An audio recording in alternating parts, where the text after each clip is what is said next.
반갑습니다. 저희 교회도 한 15평 시골 교회입니다. 시골 교회이다 보니까 저희 교회 오시는 분들이 연세가 좀 많으십니다. 그래서 제가 남자분들 중에서 최고 젊은 사람입니다. 내년이면 저도 환갑입니다. 그러다 보니까 이 어르신들이 많이 있는 그런 교회. 그런데 이제 우리 안민호 목사님하고는 제가 총회본부 근무할 때 안민호 목사님이 카나다에서 공부하시고 이제 잠깐 한국에 들어오셨을 때 저희 교회 저희 본부에 알바하는 사람으로 배우셨어요.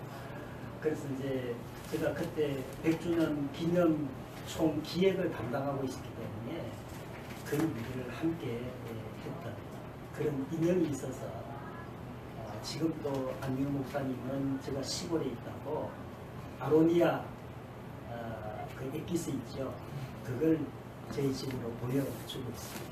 잘 먹고 있고 지금은 저희 장평교회가 처음 이제 해동하게 되었을 때 안민호 목사님이 후암백합교회 목사님으로 계셨어요. 부목사님으로. 그래서 안민호 목사님이 그 청년들 한 10몇 명을 모시고 저희 시골 교회로 오셨습니다. 왜냐하면 저희 교회는 그때까지 교회로서의 기능을 못하는 교회. 그러니까 정선 산골짜기 있죠. 정선 산골짜기에 그다음 산속에 콕 파묻혀 있는 교회. 그리고 25년 동안 목회자가 없었기 때문에 또 신자도 없고 그러다 보니까 그냥 산골에 박혀 있으면서 아무도 돌보지 않는 그런 방치되어 있는 교회였습니다. 그래서 저희들이 이제 제가 총회본부 일을 그만두고 시골에 내려가면서 그 교회 담임 목사로 저를 좀 만들어 달라고 지방에 청원을 했습니다. 그러니까 지방에서 아무도 돌보지 않는 교회를 돌보겠다 그러니까 그래 네 담임 목사 하라. 그래서 제가 담임 목사로 취임을 했습니다.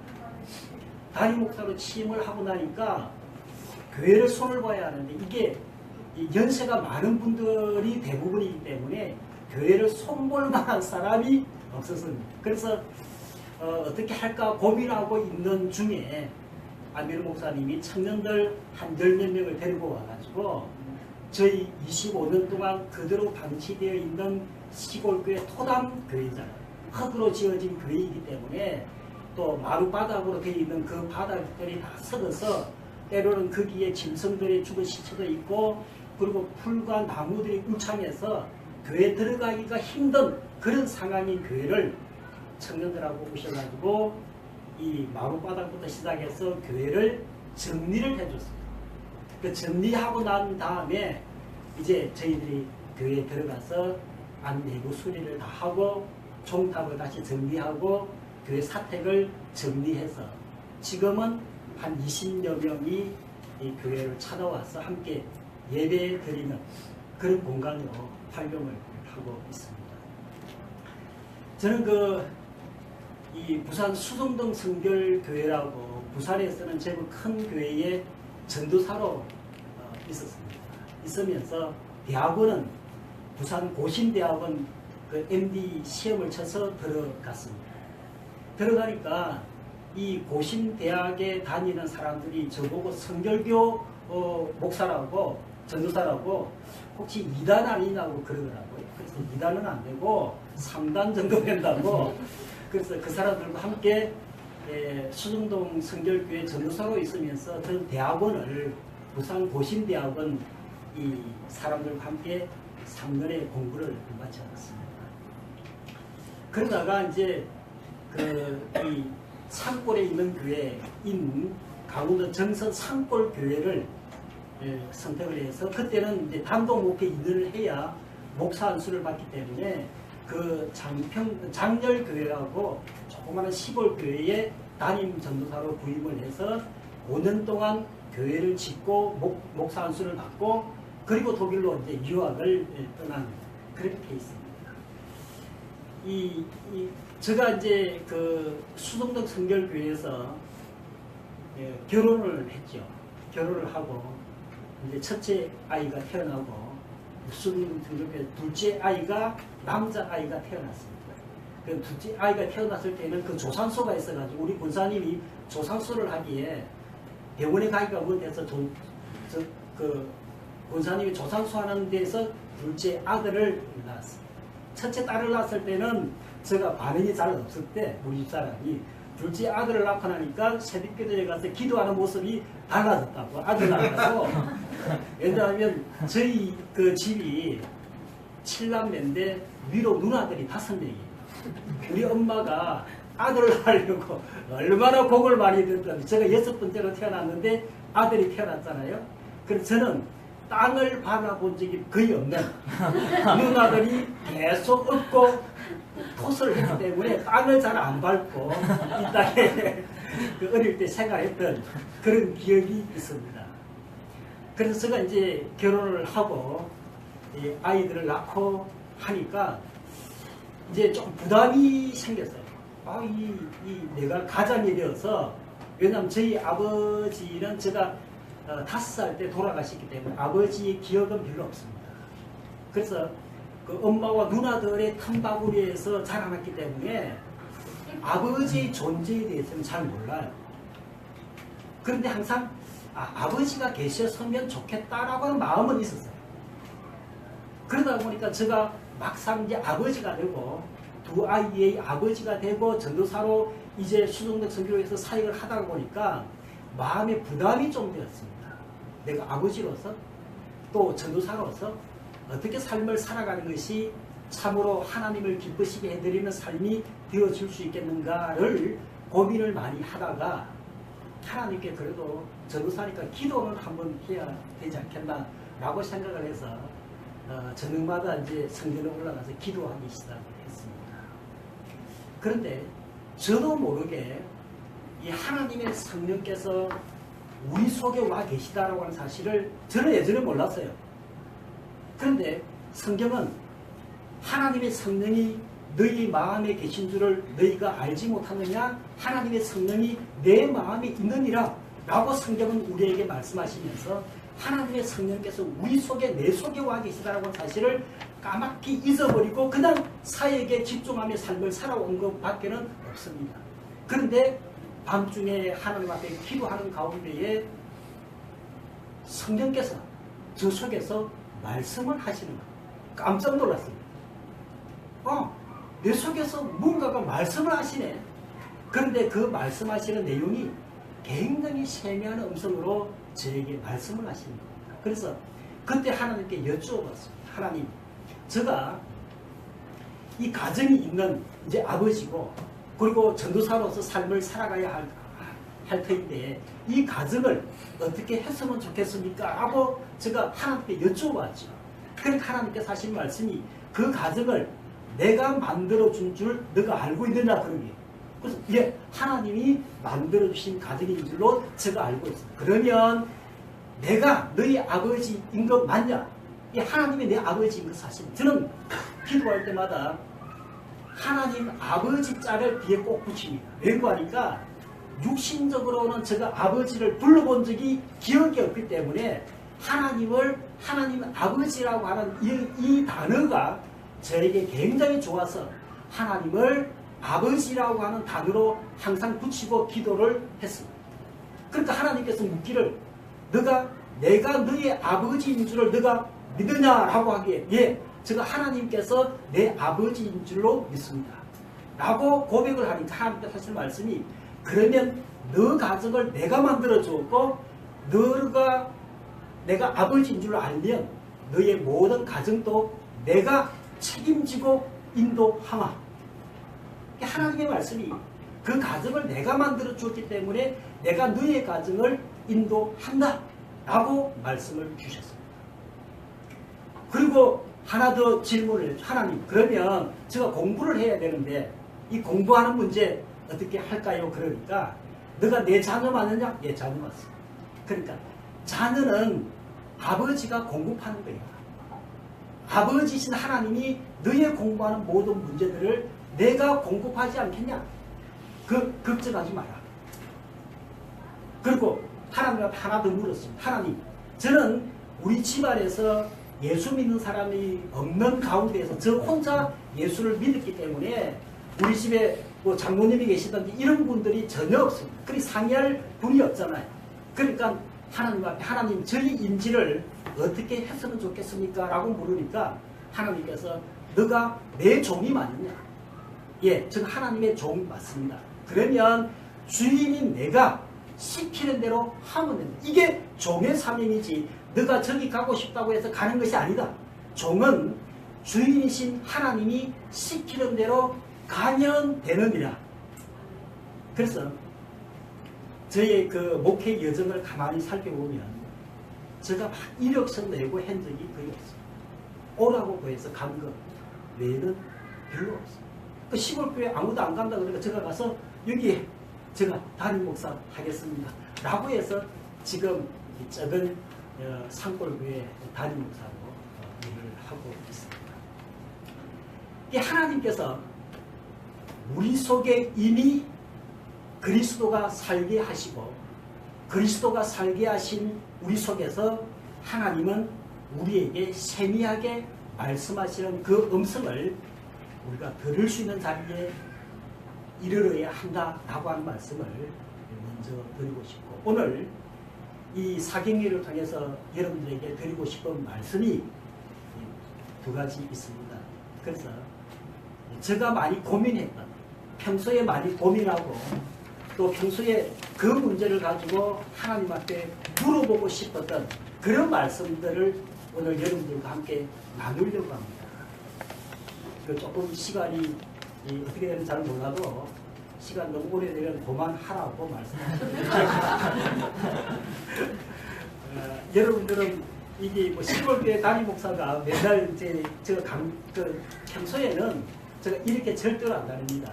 밑에 청바지 입고 또 장화 신고 또 밀주 모자 치고 그렇게 평소에는 트럭 몰고 이렇게 동네를 다니거든요. 왜냐하면 저희 집에 그 가족들이 굉장히 많습니다. 개가 3마리 우리 집을 지키고 있고 또 고양이가 우리 집 주변을 사수하고 있고 왜냐하면 뱀 나타나요. 이 고양이들이 뱀을 굉장히 잘 잡습니다. 이 고양이 3마리 우리 집 주변을 돌고 있고 그리고 우리 집 앞에는 아침에 일찍 일어나라고 우리 닭들이 한 200마리가 이게 아침만 되면 저를 깨우고 있고 또 우리 염소들은 밥 안 주면 이 맨날 밥 달라고 염소들이 한 40마리가 짖고 있고 그리고 이제 그 가을 거지를 해야 될 배추를 한 5,000포기 정도 심어 놓았습니다. 그리고 오이막 고추라고 아시죠? 그냥 된장에 찍어 먹는 고추 그걸 한 2,000포기 정도 해서 수확을 해서 농협에다가 출하를 시킵니다. 그 농사를 짓는 목사들이 한 거예요. 그 예수님께서 우리 아버지 하나님의 그 직업을 여러분들 뭐라고 하시는지 혹시 아세요? 예수님께서 아버지 직업을 이야기를 했습니다. 아세요? 그 요한복음 15, 제가 이야기한 게 아니고 예수님께서 하신 말씀, 요한복음 15장 1절에 보시면 내 아버지는 농부라. 그 말씀 기억나십니까? 15장 1절에 보시면 나와 있습니다. 그러니까 예수님께서 하나님 아버지를 그 소개할 때 내 아버지는 농부시다라고 말씀하십니다. 농부 맞아요. 그러니까 하나님께서 농사 짓는 거다. 영혼의 농사를 지으시는 하나님이시죠.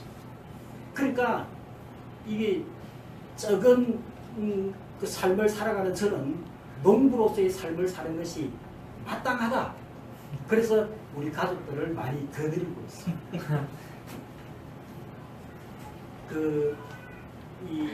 또 이제 시골로 내려와서 목회를 하면서 시골 신자들이 얼마나 늘잖아요. 다 뭐 은퇴하고 내려오신 분들이고 또 농사 짓는 분들이시고 그러다 보니까 시골에 있는 이 교인들에게 너무 많이 짐이 될까봐, 저 개인이 짐이 될까봐.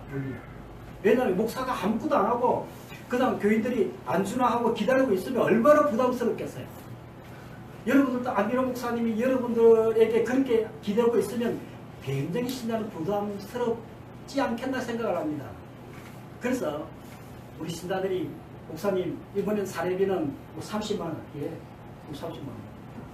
그 나머지는 제가 농사 지어서 벌이를 합니다. 그러니까 뭐 열심히 아침부터 열심히 뭐 오이박 고추 농사 짓고 그 농협에 갖다 내고 그러면 그 다음날 얼마 되었습니다 하고 이 문자에 딱 찍혀옵니다. 그것도 재미가 또 있어요. 또 그런 재미가 또 이제 이 겨울 되면은 김장 배추를 하지 않습니까? 저희 김장 배추가 맛있거든요. 왜냐하면 고냉지에서 저희 집이 600고지 산중에 있습니다. 제일 끝집에 있기 때문에 600고지니까 조금 춥죠. 그러니까 거기에 이제 배추 농사를 지금 5,000폭이 심어놨거든요. 그러니까 8월 중순에 심어서 11월 중순부터 수확을 하니까 90일 배추잖아요. 저기 전남에서 올라오는 배추들은 60일 배추입니다. 그러니까 땅의 기운을 오래 받았다 그 이야기였어요. 그러면 이 육질이 굉장히 단단합니다. 아삭아삭하고 잘 물러지지 않는 배추. 이걸 이제 11월 달에 저희들이 수확을 해가지고 절인 배추를 만듭니다. 그래서 그걸 또 판매를 하죠. 이거 살아야 됩니다. 농사하는 목회자의 삶이 그렇습니다. 그래서 신자들에게 가능하면 부담을 덜 되게 하려고 제가 열심히 노력합니다. 그리고 닭들도 키워서 유정란을 만들어내잖아요. 그래서 유정란을 판매를 또 합니다. 공짜로는 안 주잖아요. 판매를 하고 또 그걸로 이제 또 닭차를 사서 먹이값으로 하고 그러면서 이제 1년의 농사를 저희들이 지으면서 삶을 살아가고 신자들과 삶을 살아갑니다. 그러면서 새벽기도는 각자 집에서 알아서 하세요. 새벽기도 안 하고 이게 농사 지으면서 새벽기도 하는 것이 굉장히 힘듭니다. 또 우리 집하고 교회하고 너무 많이 떨어져 있어가지고 우리 집은 꼭대기에서 내려오기가 겨울에는 불편합니다. 눈이 많이 오면. 그러면 그래서 내려와가지고 장로님 보고 차 가져오라 그래가지고 다시 이제 교회 예배드리러 가고 뭐 그러는 부분이 많이 있거든요.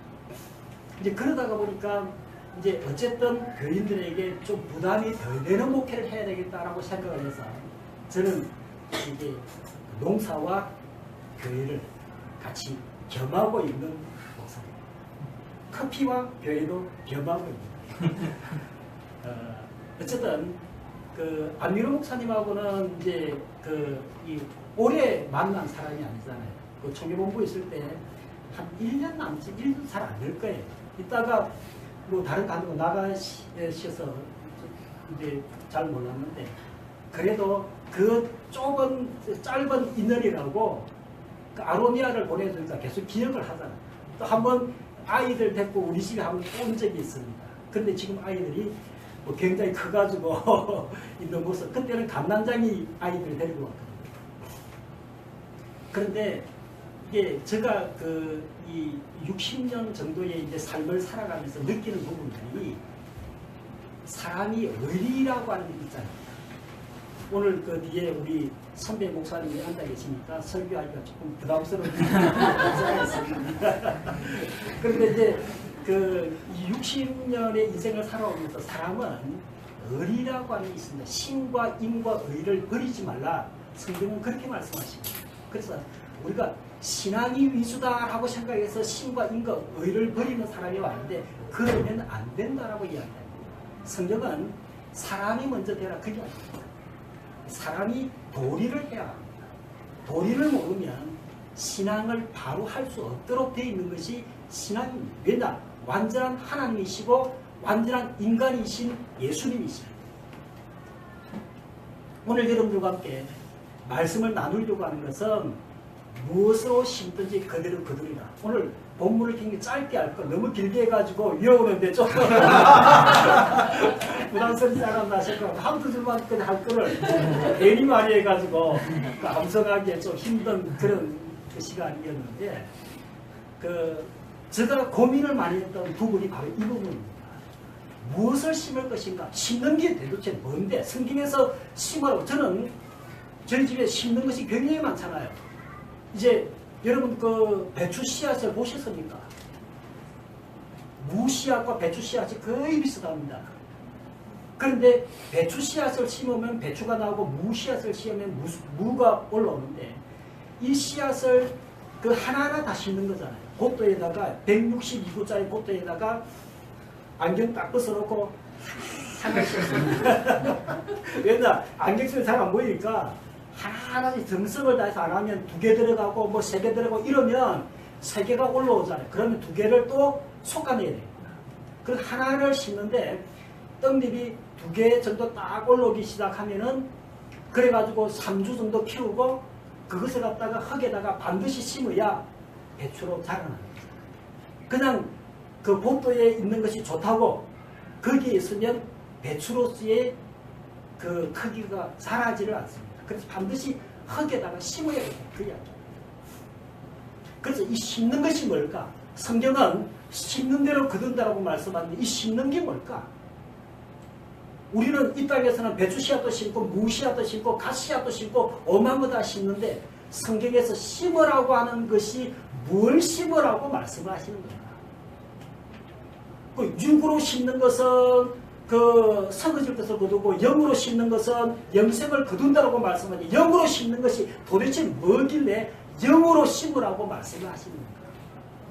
그리고 우리가 중생했고 거듭났다라고 이야기하는데 거듭나고 중생한 것이 어떤 것이 중생한 거고 거듭난 것인가? 우리가 이 땅의 삶을 살아가는 것은 육신을 가지고 삶을 살아가는 거잖아요.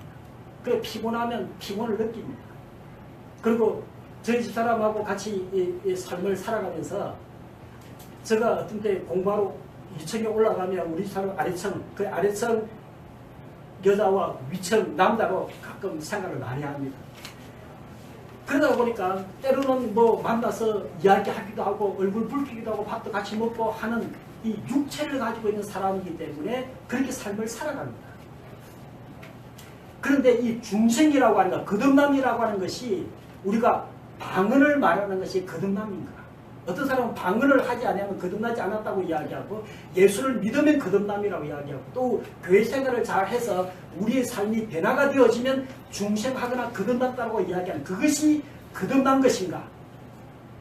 저는 그 고민을 안 할 수가 없잖아요. 거듭났다고 성경은 이야기하고 이 거듭난 것이 중생한 것이 어떤 것이 중생한 것일까라고 하는 것을 굉장히 고민을 많이 했어요. 옛날부터.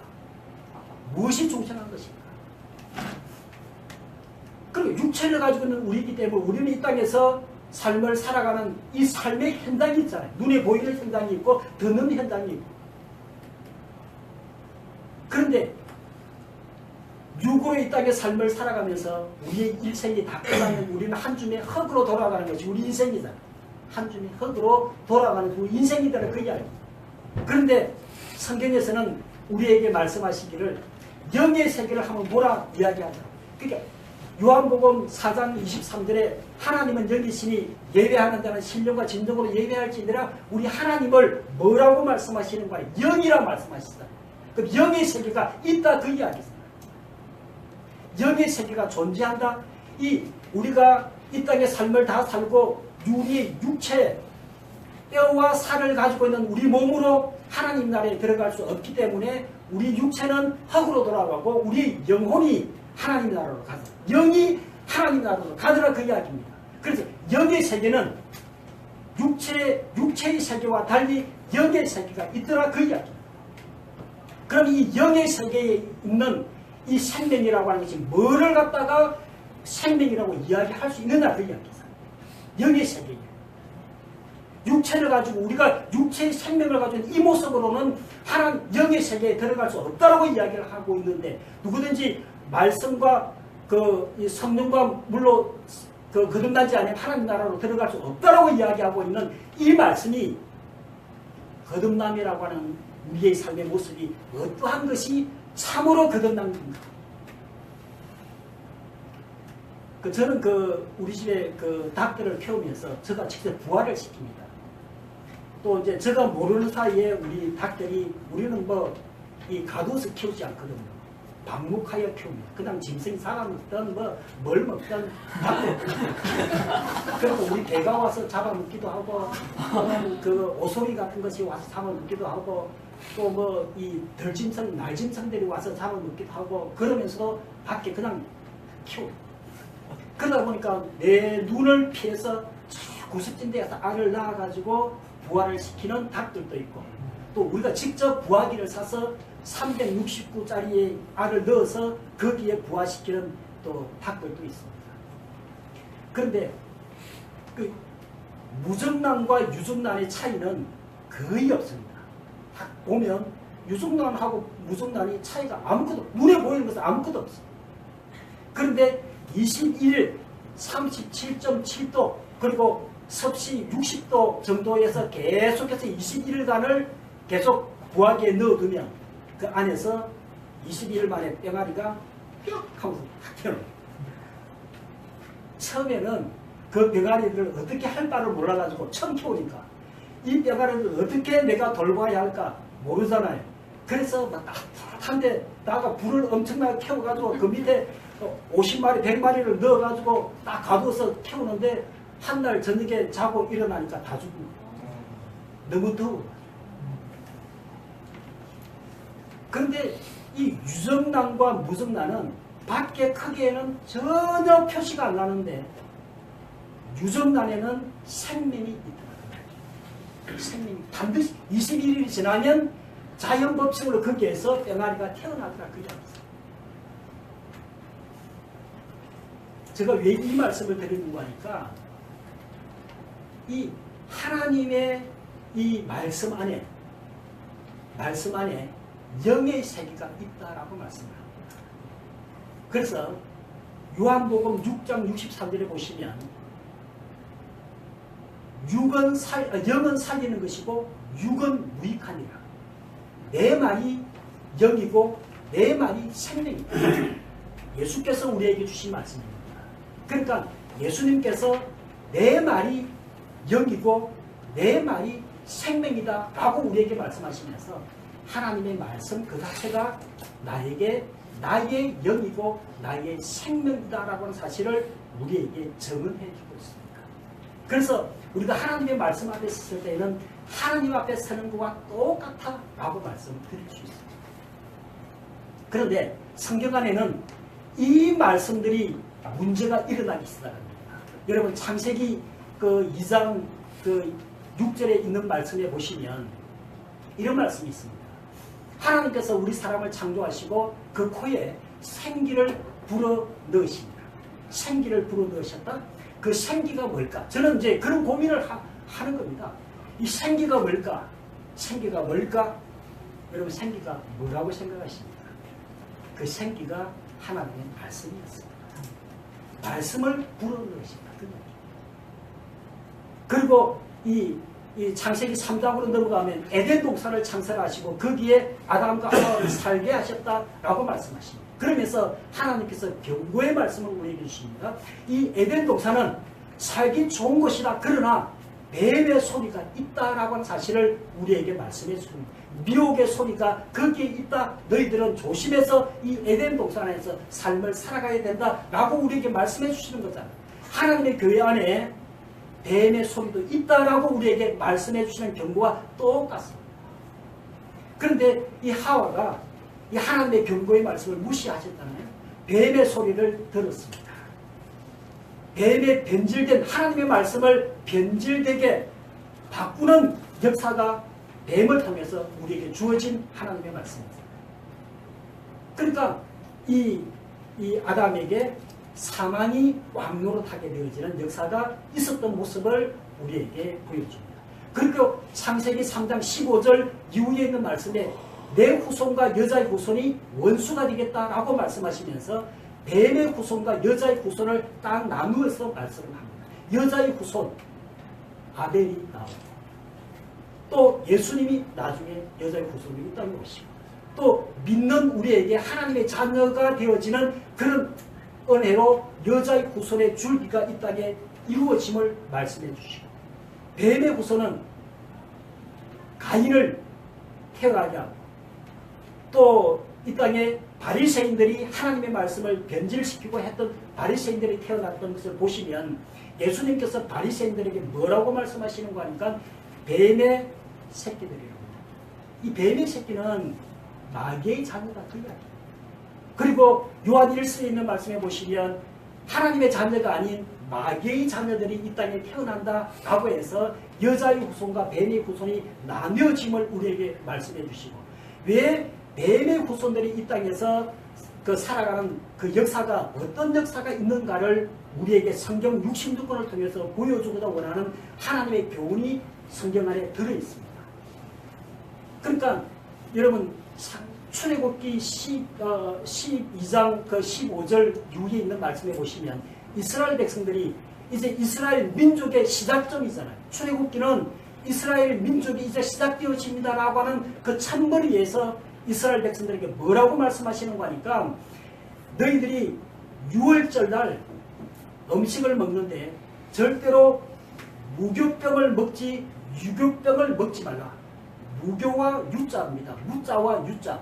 그러니까 무교병을 너희들이 일주일 동안 먹되 유교병을 먹는 사람들은 이스라엘 자손들에게서 끊어지리라. 사망한다 그 이야기잖아요.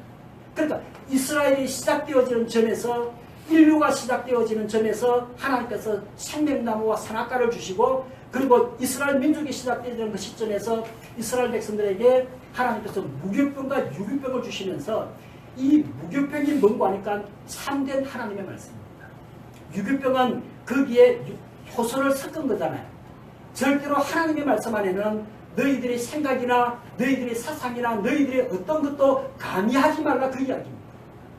그래서 이스라엘 백성들에게 주신 말씀이 무교병과 유교병의 역사인데, 이스라엘의 역사 통틀어서 되어지는 그 역사를 보시면 유교병을 먹어서 이스라엘로 하여금 멸망의 길로 걸어가게 하는 역사를 우리가 성경을 통해서 볼 수 있는 내용들입니다. 거짓 선자들이 나타나고 거짓 목자들이 나타나고 거짓 제사장들이 나타나서 이스라엘 백성들에게 평안하다 그리고 이야기하면서 그들로 하여금 하나님의 참된 말씀이 아니라 거짓된 하나님의 말씀을 먹이더라 그 이야기. 그래서 그들로 하여금 타락의 길로 걸어가게 하고, 그 마지막 종착에 갔던 사람들이 예수님 시대에 누구로 드러나는 것과 바리새인과 서기관과 사두개인들로 드러나죠. 그리고 예수님께서 새 포도주 하나님의 말씀을 가지고 이 땅에 오셨을 때에는 그들이 누룩에 사로잡혀 있던 이스라엘 사람들인 바리새인들과 서기관들과 제사장들이 저 예수가 하나님의 아들이 아니니까, 말씀이 아니시니까 그를 십자가에 처형해야 된다라고 이야기한 사람들이 바리새인들과 서기관 사두개입니다. 그런데 예수님께서 그들을 평가한 내용이 있습니다. 제가 평가한 것이 아니고 예수님께서 그 사두개인들, 바리새인들, 제사장들을 평가하시기를 하나님의 자녀들이 아니라 그 이야기입니다. 마귀의 자녀들이다, 독사의 새끼들이다 라고 예수님께서 그들을 그렇게 말씀하셨던 사실을 우리는 기억하셔야 합니다. 그러므로 여러분, 성경 창세기부터 요한계시록까지 있는 전체 말씀 안에 흐르는 맥은 참 하나님의 말씀과 하나님의 말씀을 변질시킨 이 말씀의 싸움이다 그 이야기. 끊임없이 진리된 하나님의 말씀을 살짝 변질시켜서 사람들로 하여금 독초를 먹이고 독수를 먹여서 하나님을 섬기지 못하도록 그렇게 만들어간 이스라엘의 성경의 전체 역사를 우리는 보셔야 된다 그 말씀입니다. 그러면서 예수님께서 이 땅에 오셨을 때에도 예수님께서는 길요, 진료, 생명이신 하나님의 말씀을 가지고 이 땅에 오시지 않았습니다. 예수님께서 이 땅에 오셨을 때 하나님의 말씀을 전해도 사람들이 그 하나님의 말씀을 말씀대로 받아들이지 아니해서 예수님께서 뭐라고 말씀하시는가 하니까 인자는 머리 둘 곳이 없느니라. 예수님께서 정말로 머리를 피할 곳이 집이 없어서 그렇게 말씀하신 것이 아니고 사람들의 마음에 세상의 지식으로 세상의 그 사악한 것으로 가득 찼기 때문에 그 마음에 예수님의 말씀을 받아들이는 사람이 없어서 인자는 머리 둘 곳이 없다라고 주님이 그렇게 말씀하셨습니다.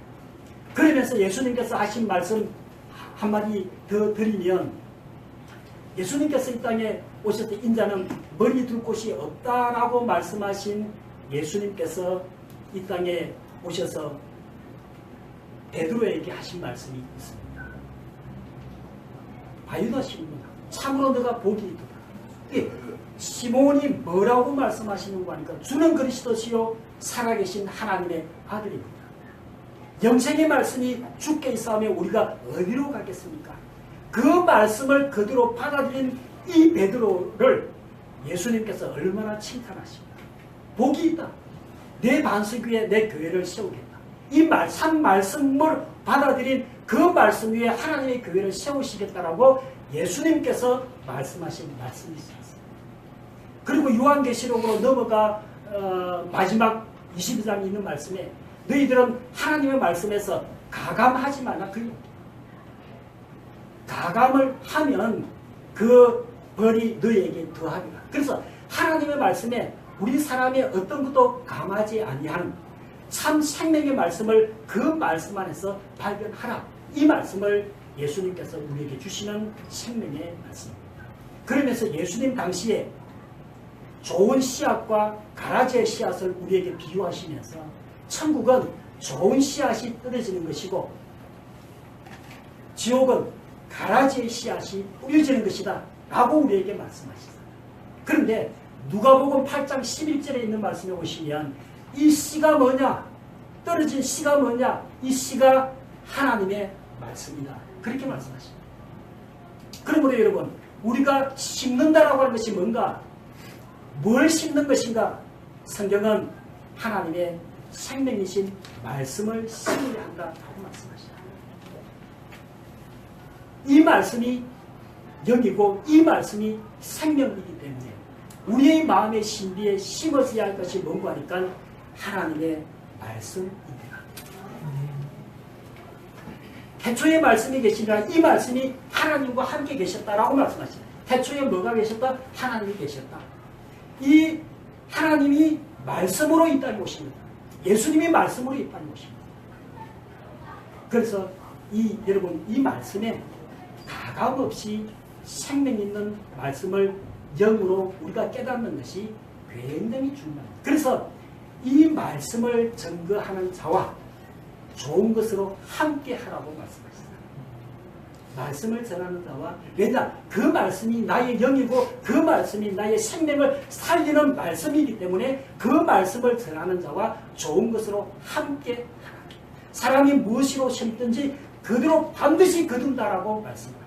저는 시골에 7년 동안 농사를 지으면서 실감을 하고 있습니다. 작은 농부로서의 삶을 살아가면서 반드시 배추밭에 배추를 심은 거기에 배추가 열리지 무가 절대로 열리지 않습니다.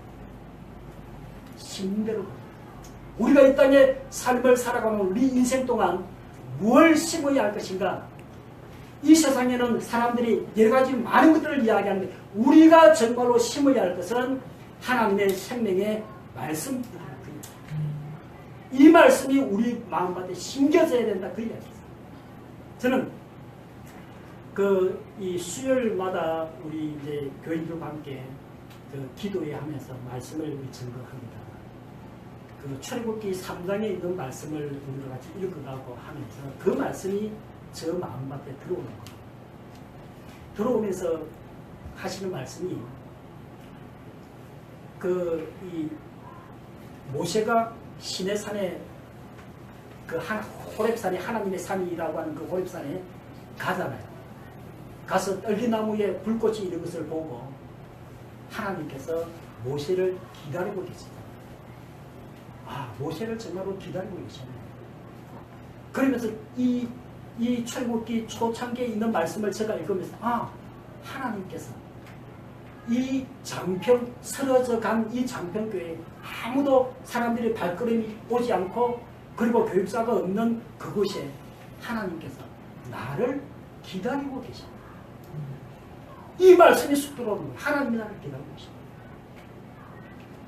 내가 스스로 간 것처럼 내가 이 교회 담임 목사가 되겠습니다라고 이야기했던 그것이 내가 아니고 하나님의 성령께서 나로 하여금 하나님이 기다리고 계신 그 교회에 오게 하셨더라고요. 이 말씀들이 살아서 우리 속에 심겨져요. 이 말씀이 자라면 30대, 60대, 100대의 결실로 하나님께 드릴 수 있는 여부가 있다. 그래서 예수님께서 하나님의 나라가 어디 있다? 너희 마음에 있느니라. 하나님 나라가 너희 마음에 있는데 너희가 나중에 내가 그 열매로 너희를 알리라. 열매로 안다고 그랬습니다. 다 자라고 나면 이게 가라지인지 이게 알곡인지 이게 배추인지 무인지를 분명하게 드러난다 그 이야기입니다. 그래서 우리 속에 하나님의 생명의 말씀이 심겨져야 합니다. 부자 청년처럼 이 땅의 것이 가득 차면 하나님의 말씀을 우리 마음밭에 심어야 할 그것이 없어지잖아요. 많이 부유한 자는 많이 가난한 자는 복이 있다니 천국이 저희 것이요. 우리 마음이 가난해서 하나님의 생명의 그 말씀들이 우리 속에 들어와야 이 말씀이 씨앗이 되어서 우리 속에 심겨져야 이것이 30배, 60배, 100배 결실이 맺어지고 이것을 주님이 보셔서 기 여기신다라고 우리에게 말씀하고 있습니다. 그래서 심는 대로 거둔다. 심는 것이 뭘까? 제가 고민하고 고민했던 부분이 바로 여기 있습니다. 심는 것은 하나님의 말씀입니다. 씨앗인 하나님의 말씀이십니다. 그래서 우리가 하나님의 말씀을 주야로 묵상하고 하나님의 말씀을 즐거이 여기고 이 하나님의 말씀을 오늘 암송하는 우리 성도님처럼 하나님의 말씀을 암송하고 이 말씀이 내 속에 살아있도록 내가 날마다 묵상하는 것. 그 이스라엘 자손들이 잘하는 것 중에 하나가 바로 이 말씀입니다. 이 말씀을 이마에 새기고 손에 새기고 문설주에 새기고 말씀이 집안에 가득 차고 그 말씀이 내 속에 숙성이 되어지고 그럼 그렇게 하더라 그 이야기. 우리 닭이 알을 품어서 있는 걸 보면 굉장히 애처롭습니다. 왜냐? 21일 동안 이 닭은 거의 먹이를 먹지 않습니다. 조금 먹습니다. 물도 조금 먹고 그리고 21일 동안 알을 품고 있는 거기에 조금도 움직이지 않습니다. 평소에 제가 가면 닭들은 도망갑니다. 혹시 지사바 할까? 그런데 알을 품었다 그러면 절대로 도망 안 갑니다. 그 알을 지킵니다. 그 알을 품고 거기에서 굴리면서 이 알이 잘 숙성해서 땡아리가 태어날 때까지 꼼짝 안 하고 거기 있더라 그 이야기입니다. 여러분 우리가 하나님의 말씀을 목회자로부터 우리가 듣고 그 말씀이 우리 속에 숙성되어지도록 우리가 그 말씀을 묵상하고 그 말씀을 암송하고 그 말씀이 우리 속에 즐거이 되도록 우리가 품는 것 그래야 말씀의 역사가 일어납니다. 영의 역사가 일어납니다. 영의 세계는 육신의 세계와 다르잖아요. 육신의 세계는 보고 듣고 느끼는 거지만 영의 세계는 그런 것이 아니잖아요. 믿음으로 가는 나라다. 믿음으로 가는 하나님께서 말씀하신 그 말씀을 그대로 믿고 따라가는 전혀 가감하지 않는 그냥 묵상하라 그러면 묵상하면 됩니다. 내 속에 생각하면 됩니다. 저는 일할 때 일을 아침부터 많이 하다가 저녁 늦게까지 그 일할 때가 굉장히 많습니다. 그러면서 하나님의 말씀이 생각나면 그 말씀을 가지고 계속 노동을 합니다. 생각하면서. 그래서 그 우리 집 부근에 대천덕 친구가 예수원이 있었잖아요. 예수원의 그 표가 뭔 줄 아십니까? 노동이 기도요, 기도가 노동이더라. 기도가 노동이. 노동이 기도. 품으면 됩니다. 우리 삶 속에 이 말씀을. 그러면 이 말씀이 능력이 되어 우리 속에 드러나더라 그 이야기. 무엇을 심을 것인가? 저는 고민을 60년 동안 해왔던 것이 이 말씀이었습니다. 무엇을 심을 것인가? 하나님의 말씀을 우리에게 심자.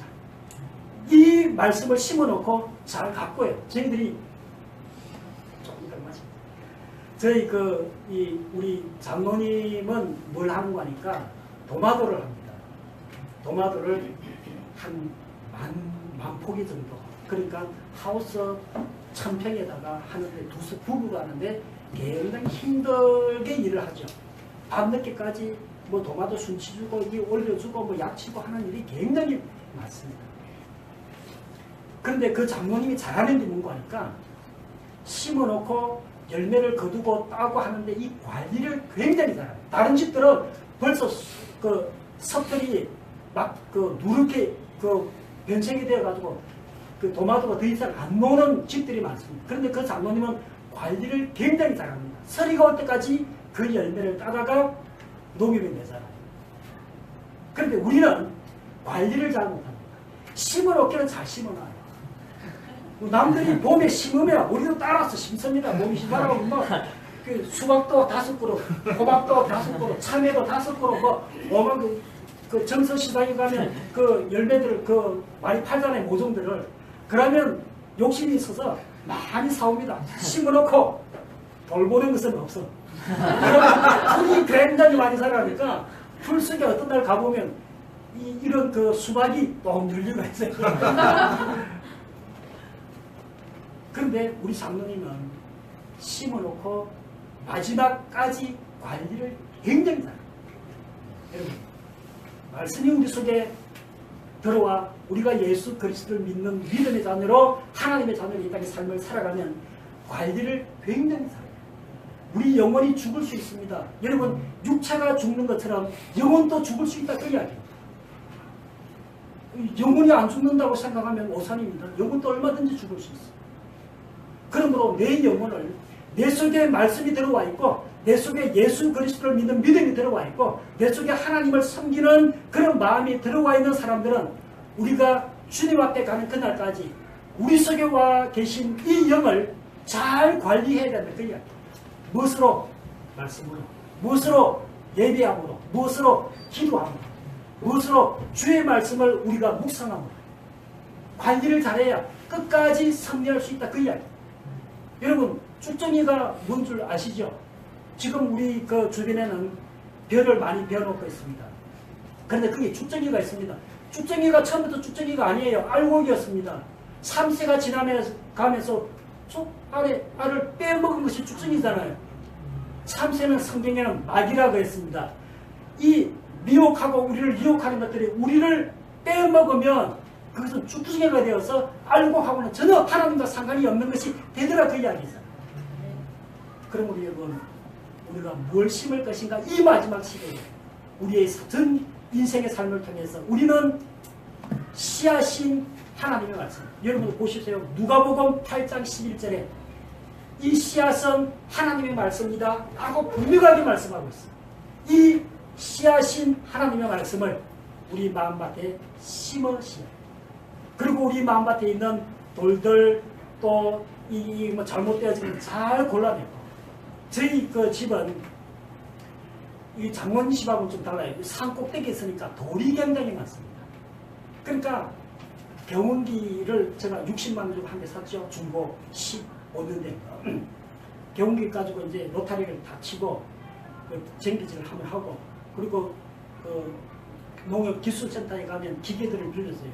거기에서 구걸기를 갖고 돌을 다 타고 그러고 나면 이 돌들이 조그마한 돌들이 막 밭에 쫙 깔려 있습니다. 그래서 저 돌들을 내가 들어내야 되나? 그래가지고 옆으로 치워봤습니다. 그러면 우리 사람은 저거 좀 가지고 밖에 좀 치우라고. 그런데 거기 1년에 한 번씩 치웁니다. 내년에는 없어야 되잖아요. 또 경기지로 또 하면 또 그만 또 나와요. 어디서 나온 이걸 또 그만 또 나옵니다. 또 해서 또 치워놔요. 올해도 또 가니까 그만큼 또 나옵니다. 이게 너무 힘들어. 그래서 뭐 옆에 그냥 저는 우리 집사람이 안 보면 대충 대고 치워놓고 그냥 그 고추 심고 뭐 그럽니다. 우리 밭을 관리를 해야 됩니다. 아니면 우리 밭이 딱딱해지고 굉장히 힘들어집니다. 작년에 한번 저희 순례자의 집을 저희 집 옆에 하나 짓는다고 여러분들 식구들이 다 오시면 예배 처소도 있고 잠잘 곳도 있고 음식 먹을 곳도 있고 다 있습니다. 한번 보세요. 여러분. 그런데 그 순례자의 집을 짓는다고 작년에 오이막 고초를 했던 300평의 밭을 그대로 방치를 해놨어요. 보통 이제 농사철이 다 끝나면 이 비닐을 다 걷어내고 막대기 다 걷어내고 정리 다 해놔야 그 다음에 봄에 다 깔 거 굉장히 좋잖아요. 그런데 이 농부가 게으른 농부가 되다가 보니까 이게 뭐 일하기 싫으니까 저도 일하기 좀 싫잖아요. 일하기 좋아하는 사람 별로 없어요. 그러니까 우리 집 사람은 저거 치우라 하는데 매일 하는 게 한 해가 넘어가 버렸어요. 그 다음에 내 되니까 거기에 풀이 얼마나 나는지. 그러니까 풀이 많이 나면 비닐을 거두지를 못합니다. 그러니까 이게 이제 고민이 되는 거예요. 이걸 어떻게 치워서 거기에 배추를 심어야 되는데 5,000포기 배추를 그 밭에 심어야 되거든요. 그런데 이거 할 수가 없으니까. 그래서 저 사람은 야 50만 원 들여가지고 저기 포크레인 하나 부르자. 근데 포크레인이 와가지고 이 밭을 다 긁어주면 긁고 덜쳐주면 제가 가서 비닐을 그 봉지 안에 넣고 이래가지고 밭을 요번에 정리를 했어요. 그러니까 미루고 내버려 두면 밭이 딱딱하고 정리가 절대로 안 됩니다. 그냥 오늘 할까? 그냥 오늘 하는 게 좋아. 우리 마음밭을 가려고 그러면 오늘 가려고 하면 돼요. 정리하면 돼요. 그것을 미루면 나중에는 감당하지 못할 그런 부분들이 많이 오더라고요. 여러분, 하나님의 씨앗이 우리 속에 떨어졌으니까 30배, 60배, 100배로 성장할 수 있도록 옥토가 되는 우리 마음을 갖고 시기와 질투 다 정리하고 정말로 순수한 마음으로 하나님을 섬기고 순수한 마음으로 하나님의 말씀을 받아들이고 이 말씀이 내 안에서 성장해서 기쁨의 열매를 주께 드리는 그 열매를 주님이 보시겠다 말씀하셨습니다. 이 씨앗을 잘 심는 여러분의 저희 교회 삶이 되기를 주님이 축원합니다. 아멘. 기도하시겠습니다.